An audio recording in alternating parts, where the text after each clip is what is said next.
লাখো লাখো শহীদ কেন রক্ত দিল, এই কি তাদের স্বপ্ন ছিল? জবাব তোমায় দিতেই হবে মা গো, জবাব তোমায় দিতেই হবে মা। তোমার রক্তে ভেজা এই না মাটি,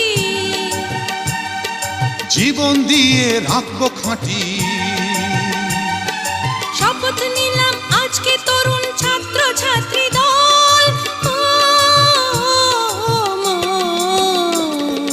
একাত্তরের মা জননী,